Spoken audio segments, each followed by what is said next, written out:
Friends, இன்றைக்கி நம்ம சேனலில் ஒரு புளிக்குழம்பு தான் பார்க்க போகிறோம். சும்மா குயிக் ஈஸியாக இருக்க போகிற பேச்சுலர்ஸ் சின்ன பசங்க எல்லாருமே செஞ்சிடலாங்க. ரொம்ப ஈஸி. வாங்க ஃபஸ்ட்டு எண்ணெய் விட்டு கடுகு, வெந்தயம், சீரகம் போட்டு நல்லா வதக்கிக்கோங்க. அடுத்தது நம்ம தலைவி சின்ன வெங்காயத்தை போட்டு நல்லா வதக்குங்க. அப்புறம் கருவேப்பிலையை போடுங்க. இந்த குழம்புக்கு மெயின் சின்ன வெங்காயம் தான். அப்புறம் ஒரு 10 பல் பூண்டு பிடிச்சி போட்டுக்கோங்க. தக்காளி சின்ன சின்னதாக கட் பண்ணிக்கோங்க. இது ஒரு ஊரில் புளிக்குழம்புன்னு வாங்க, ஒரு ஊரில் காரக்குழம்புன்னு வாங்க, ஒரு ஊரில் வந்து பூண்டு குழம்பு சொல்லுவாங்க. ஆனால் இதை இங்கே நாங்கள் புளிக்குழம்புன்னு சொல்லுவோம். உங்களுக்கு என்ன பேர் வேணுமோ வச்சுக்கோங்க. அப்புறம் நல்லா புளியை கரைச்சி ஊற்றிட்டு அதுலேயே மிளகாத்தூளை கரைச்சி ஊற்றி ஒரு 10 மினிட்ஸ் கொதிக்க வைங்க. நல்லா நம்ம பபுள்ஸ் தலபுலன்னு வந்தோன்னா மழை சாரல் மாதிரி கொத்தமல்லி இலையை போட்டு சுட சுட நெய் விட்டு மழை காலத்தில் சாப்பிடுங்க. சும்மா தரமாக இருக்கோங்க.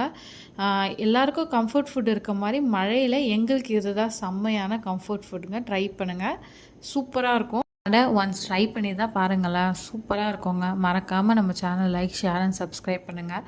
நிறைய பேர் பார்க்குறீங்க ஆனால் மறந்துடுறீங்க. மறக்காமல் கொஞ்சம் அதை பண்ணிட்டு போயிடுங்களேன். தேங்க்யூ, பாய்.